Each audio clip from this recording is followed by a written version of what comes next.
Togo est engagé dans la lutte contre le djihadisme. À la frontière qu'il partage avec le Burkina Faso, des hommes lourdement armés surveillent en silence les mouvements des habitants et prêts à intervenir en cas d'attaque. L'OMS fait état du plus grand nombre de décès de Covid-19 dans le monde en une seule journée depuis le début de la pandémie, disant craindre ses conséquences dans les pays les plus pauvres. Les hôtels rouvriront bientôt leurs portes en Tunisie. Le gouvernement envisage la reprise des activités au niveau du secteur avant mi-juin. Il travaille aussi sur un protocole sanitaire pour limiter les risques de contagion. C'est là le grand titre à développer au cours de cette édition. Bonjour à chacun, bonjour à tous et bienvenue. Le Togo est engagé dans la lutte contre le djihadisme. À la frontière qu'il partage avec le Burkina Faso, des hommes lourdement armés font la veille. Ils surveillent en silence les mouvements des habitants et prêts à intervenir en cas d'attaque. Un reportage. Une poignée de soldats lourdement armés surveillent en silence les va-et-vient des villageois qui franchissent la frontière entre le Togo et le Burkina Faso à pied ou à vélo. Seule une rivière asséchée sépare les deux pays. Difficile d'imaginer qu'à moins de 30 km de là, juste de l'autre côté de la frontière, dans l'est du Burkina Faso, les djihadistes et les milices font régner leur loi, que la violence est devenue quotidienne et que les policiers, médecins ou enseignants qui n'ont pas fui sont traqués et assassinés. Alors, les soldats togolais veillent, checkpoints et patrouilles mobiles se succèdent pour sécuriser les innombrables pistes transfrontalières qui serpentent à travers la brousse et qu'il est si difficile pour les djihadistes d'emprunter à moto en se fondant parmi les civils. Après la chute de l'ancien président Blaise Compaoré en 2014, le Burkina Faso a hérité du chaos malien favorisé par l'effondrement de la Libye. Les groupes djihadistes affiliés à Al-Qaïda et au groupe État islamique qui pullulent désormais menacent de poursuivre leur expansion plus au sud vers les pays côtiers du Golfe de Guinée comme le Togo, le Bénin, le Ghana et la Côte d'Ivoire. Le Lesotho a un nouveau Premier ministre, la personne de Mokwesi Majoro, qui a prêté serment ce mercredi. Âgé de 58 ans, il remplace Thomas Tabane, qui a démissionné mardi. L'ancien ministre des Finances du Lesotho, Mokwesi Majoro, a officiellement pris ce mercredi ses fonctions de Premier ministre. C'était lors d'une cérémonie de prestation de serment au Palais Royal de la capitale Maseru, en présence de son prédécesseur et des parlementaires.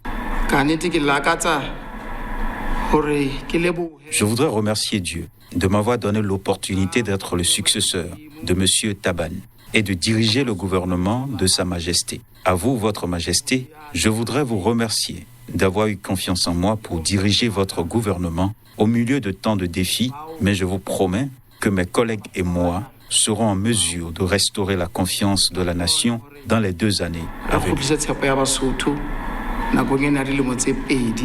Au pouvoir depuis 2017, Thomas Tabane, 80 ans, lâché par son propre parti, la Convention de tous les Basoto et sa coalition gouvernementale, a quitté ses fonctions ce mardi. Pour sa dernière intervention publique, il a présenté ce mercredi ses excuses pour ses erreurs. Nous sommes réunis ici aujourd'hui pour assister à une passation pacifique des rênes du gouvernement d'un Premier ministre à un autre. Un événement qui marque une autre étape importante de notre régime démocratique au Lesotho. Ma tâche à cette occasion est double, à savoir remercier Basoto pour l'occasion qui m'a été donnée d'être le Premier ministre de Sa Majesté au cours des 3 dernières années et deuxièmement, souhaiter à mon successeur bonne chance dans la conduite des affaires de notre royaume.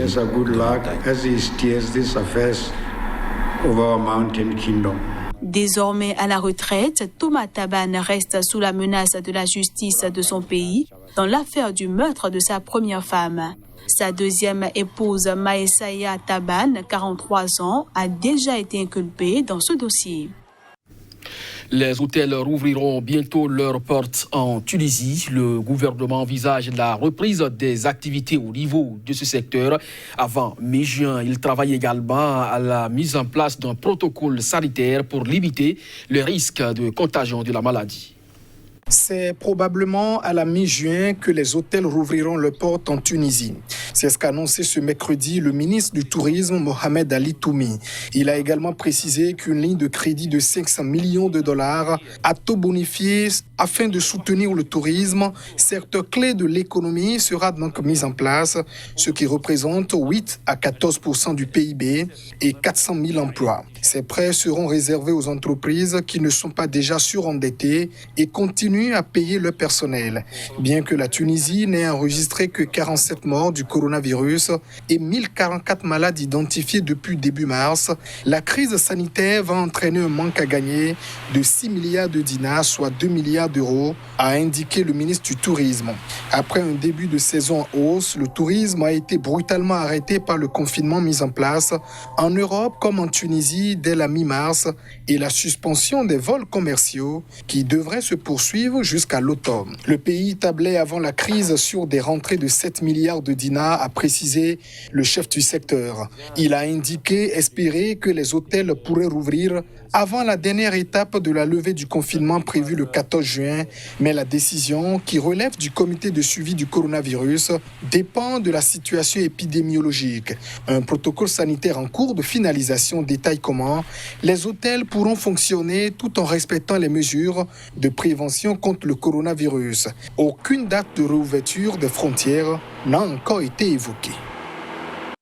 L'OMS, pour sa part, fait cas de plus de grand nombre de nouveaux cas de Covid-19 dans le monde en une seule journée depuis le début de la pandémie, craignant du coup des conséquences désastreuses sur la santé des pays les plus pauvres. Tedros n'a pas précisé quels étaient ces pays, mais selon le dernier rapport de l'OMS publié sur son site internet, il s'agit des États-Unis, de la Russie, du Brésil et de l'Arabie saoudite, suivis de près de l'Inde, du Pérou et du Qatar. L'OMS a fait état mercredi du plus grand nombre de nouveaux cas de Covid-19 dans le monde en une seule journée depuis le début de la pandémie, disant craindre ses conséquences dans les pays les plus pauvres. Nous avons encore un long chemin à parcourir dans cette pandémie. Au cours des dernières 24 heures, 106 000 cas ont été signalés à l'OMS, le plus grand nombre en un seul jour depuis le début de l'épidémie. Les 2/3 de ces cas ont été signalés dans 4 pays seulement. Almost 2/3 of these cases were reported in just 4 countries. Le cap de 5 millions de cas dans le monde sera bientôt atteint, a ajouté Michael Ryan, responsable des urgences sanitaires de l'OMS. Parti de Chine il y a 5 mois, la pandémie de nouveau coronavirus a fait le tour du monde, tuant sur son passage 323 370 personnes selon un décompte de l'AFP. Le programme des Nations Unies pour le développement a estimé mercredi dans un rapport que l'indice de développement humain qui mesure conjointement l'éducation, la santé et le niveau de vie était en voie de recul cette année pour la première fois depuis des décennies à cause des conséquences sanitaires, sociales et économiques de la pandémie. En Gambie, cette fois, le président Adama Barrow annonce une prolongation de 21 jours de l'état d'urgence permettant des mesures exceptionnelles pour combattre le Covid-19. À travers cette nouvelle mesure, il vient donc de passer outre le refus opposé par le Parlement à une demande de prolongation de 45 jours proposée par son gouvernement. Évoquant lors d'une allocution télévisée les pouvoirs que lui confère la Constitution, le président gambien Adama Barrow a prolongé de 21 jours l'état d'urgence exceptionnellement instauré pour combattre le Covid-19. Ce faisant, le chef de l'État est passé outre le refus opposé par le Parlement à une demande de son gouvernement de prolonger de 45 jours cet état d'urgence sanitaire. Le chef de l'État, qui a affirmé avoir conscience de l'impact des restrictions imposées par cette mesure sur la vie des Gambiens, estime cependant que la lutte contre la pandémie était une question de survie, se basant sur l'avis d'experts de santé, selon lesquels, en l'absence de mesures appropriées, plus de 180 000 personnes seraient contaminées et plus de 9 000 pourraient mourir. La Gambie, avec une population estimée à 2 millions de personnes, a officiellement déclaré 24 cas de contamination et 1 décès. L'instauration de l'état d'urgence remonte au 26 mars dernier. Il avait ensuite été prolongé par le Parlement le 3 avril. Dans le cadre des mesures exceptionnelles prises pour combattre le Covid-19, les autorités ont imposé des restrictions, notamment sur les marchés et les transports. L'économie gambienne est sévèrement affectée par la fermeture des frontières, le tourisme international étant une des principales sources de revenus avec l'agriculture et l'argent envoyé par les Gambiens vivant à l'étranger. Aux États-Unis, le président Donald Trump a déclaré qu'il terminera son traitement préventif à l'hydroxychloroquine dans 1 ou 2 jours. Il a fait cette annonce devant les gouverneurs à la Maison-Blanche. Il y a quelques jours, le président des États-Unis, Donald Trump, a affirmé qu'il n'a aucun symptôme du Covid-19 et que tous ses tests jusqu'ici ont été négatifs. Il a également révélé qu'il prend de l'hydroxychloroquine à titre préventif contre le coronavirus au mépris des recommandations des autorités sanitaires américaines. Lors d'une réunion avec les gouverneurs de l'Arkansas et de Kansas à la Maison-Blanche, il a déclaré qu'il terminera son traitement préventif à l'hydroxychloroquine dans 1 jour ou 2.